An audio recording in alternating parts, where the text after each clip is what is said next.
और जो खबरें आ रही हैं मिडिल ईस्ट से, अरब से, पूरा अरब और मिडिल ईस्ट एक बहुत बड़ी तबाही की कगार पर खड़ा हुआ है। जो खबरें आ रही हैं वो इसी ओर इशारा कर रही हैं।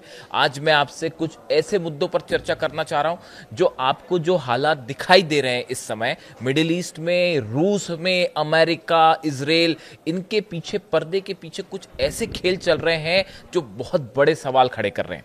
देखिए, सबसे पहले हम शुरू करते हैं रूस से। क्या आपने ये बात नोटिस की, पिछले 3 दिनों के अंदर, खास तौर पे जब से डोनाल्ड ट्रंप चीन के दौरे से वापस आए हैं, उसके बाद से यूक्रेन की तरफ से लगातार रूस पर हमले बहुत तेज कर दिए गए हैं। मॉस्को पर हमले हो रहे हैं। एक दिन में 500 से ज्यादा ड्रोन्स फायर किए गए। 48 घंटे के अंदर 500 से ज्यादा ड्रोन्स फायर किए गए।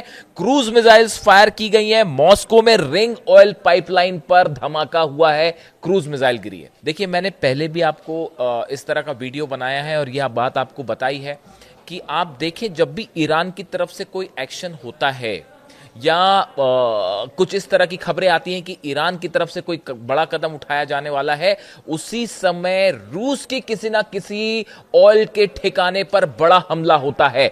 क्या ये हमले डोनाल्ड ट्रंप के इशारे पर हो रहे हैं?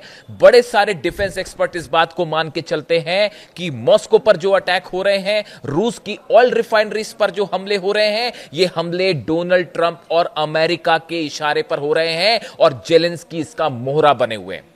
जो हमले हुए हैं उनमें जो ड्रोन्स का इस्तेमाल हो रहा है वो तो खैर ठीक है ही, यूक्रेन की तरफ से स्वार्म ड्रोन्स का इस्तेमाल हो रहा है, लेकिन अब क्रूज मिसाइल्स भी फायर हो रही हैं और वो भी मॉस्को पे। ये सीधा सीधा इंडिकेशन है इस बात का कि डोनाल्ड ट्रंप दबाव बनाना चाहते हैं रूस को लेकर। अब आप जरा घटनाक्रम को समझिए कि कैसे घटनाक्रम होता है।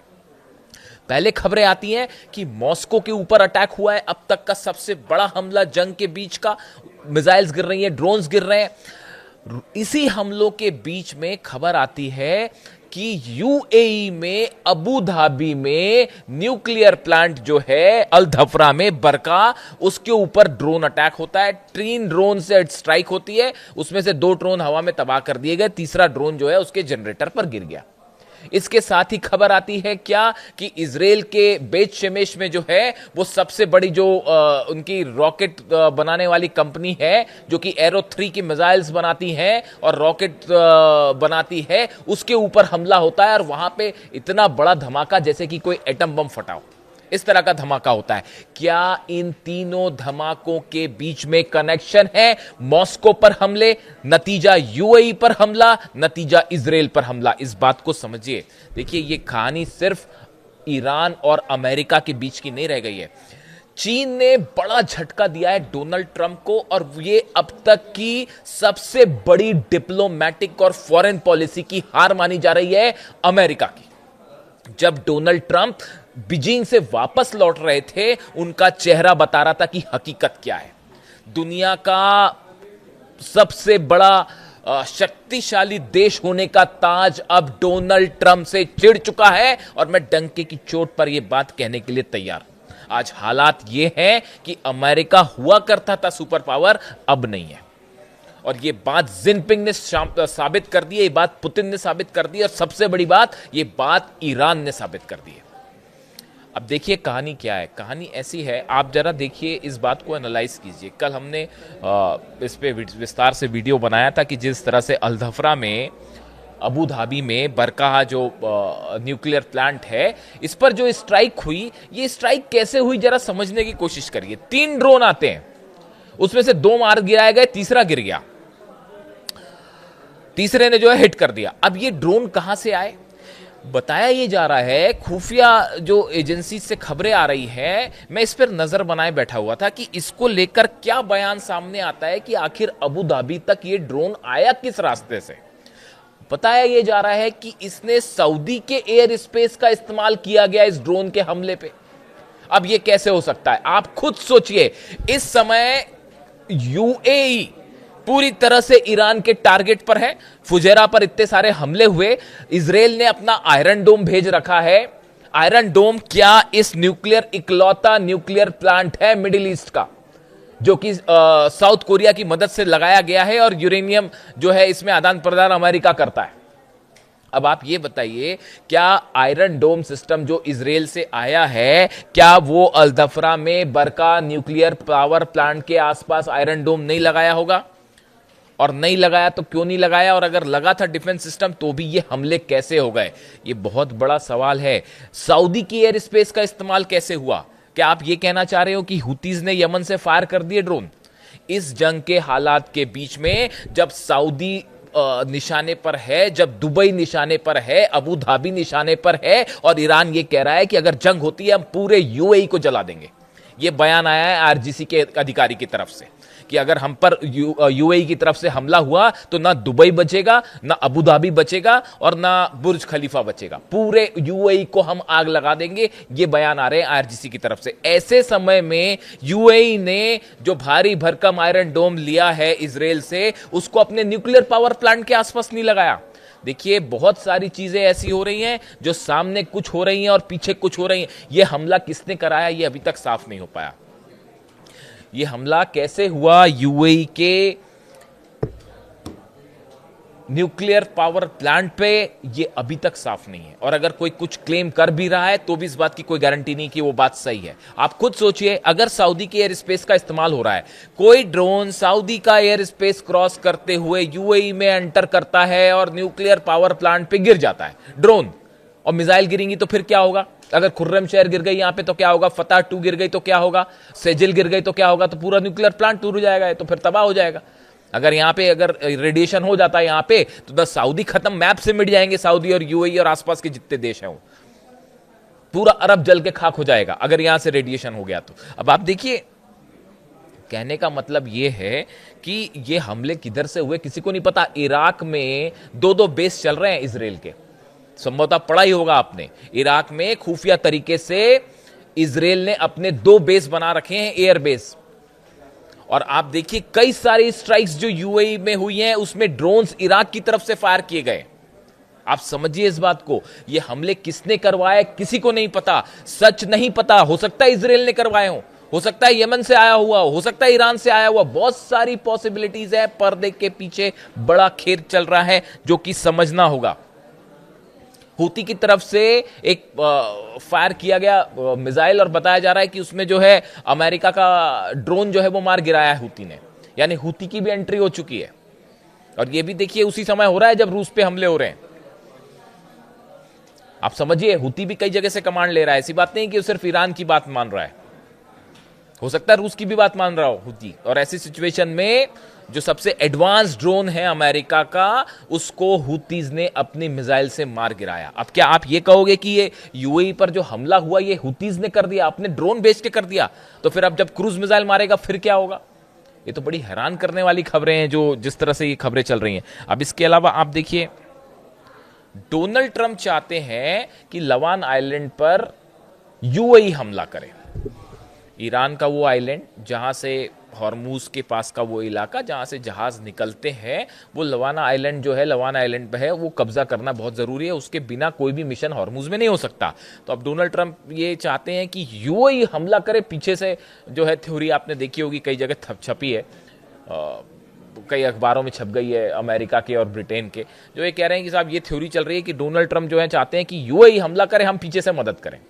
यानी फूट डालो राज करो वाली जो नीति है, जो स्कूल में 4th क्लास के बच्चों को पढ़ाया जाता है, हिंदुस्तान में जब पढ़ाई होती है तो वो 4th स्टैंडर्ड के बच्चों को पढ़ाया जाता है कि अंग्रेज भारत आए थे, उन्होंने जो है फूट डालो राज करो की नीति अपनाई और आपस में लोगों को लड़ा के हिंदुस्तान पर राज किया।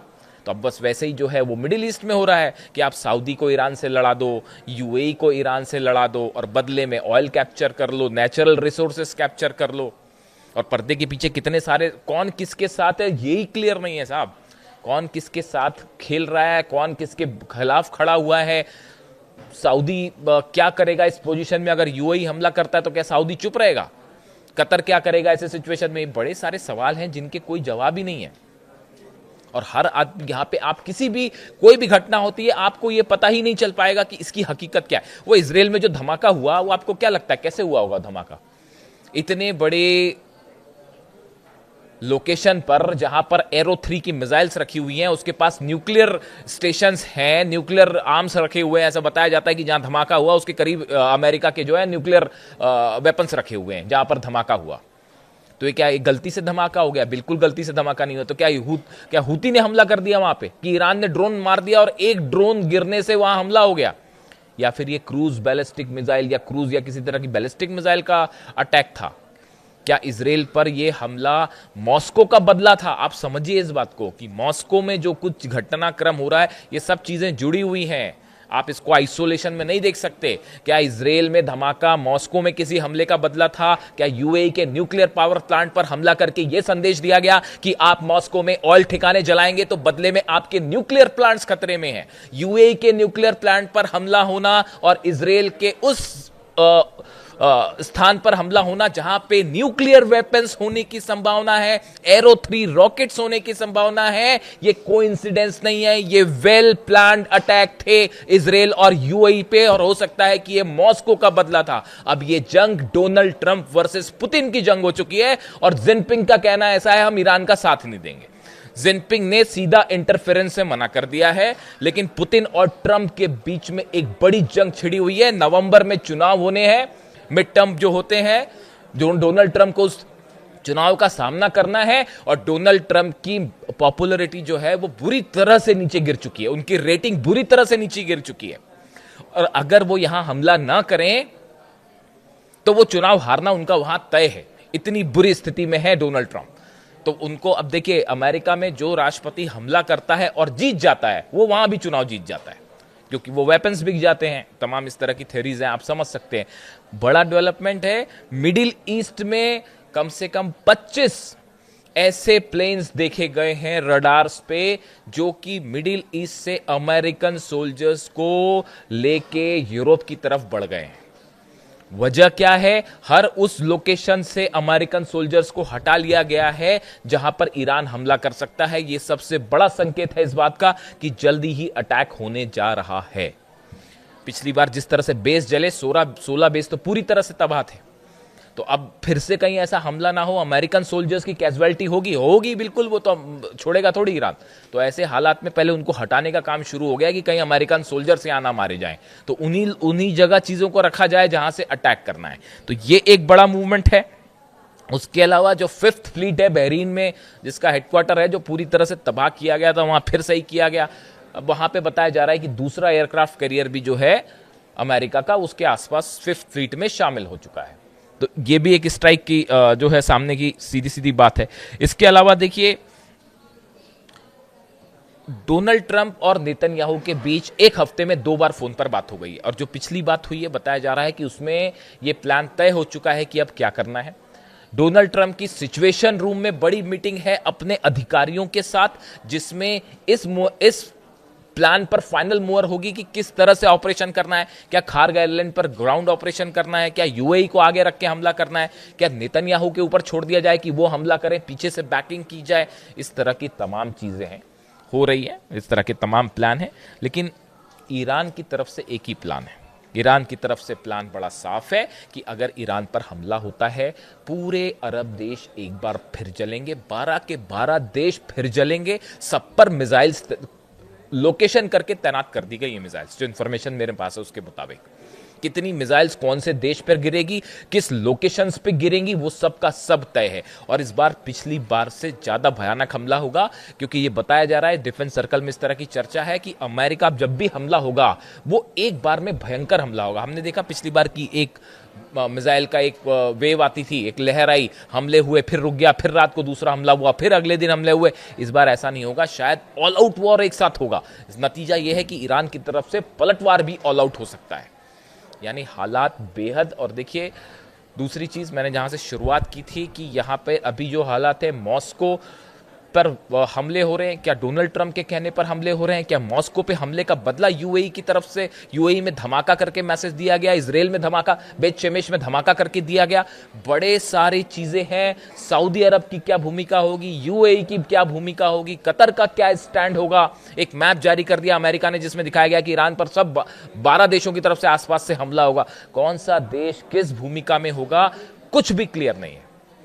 इसीलिए बार बार मैं कहता हूँ, इसीलिए बार बार मेरा हमेशा ये बात, कई लोग मुझ पर सवाल भी उठाते हैं कि ये जितने बीच में चीज़ें हैं और जितने नेता इन्वॉल्व हैं, उसमें सिर्फ एक ईरान के सुप्रीम लीडर थे अली खामेनी साहब, जो मन में था वही बात उनकी जुबां पे होती, जो दिल में था वही बात जुबां पे होती। वो ना सुबह कुछ और शाम को कुछ और, वैसे वाले लीडर थे ही नहीं वो।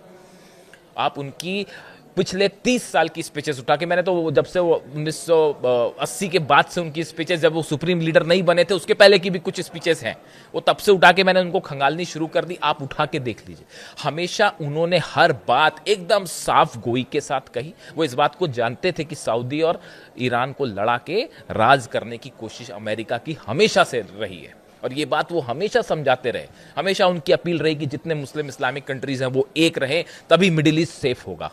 कब से ये बात कह रहे? 30 साल से वो इस बात को कह रहे।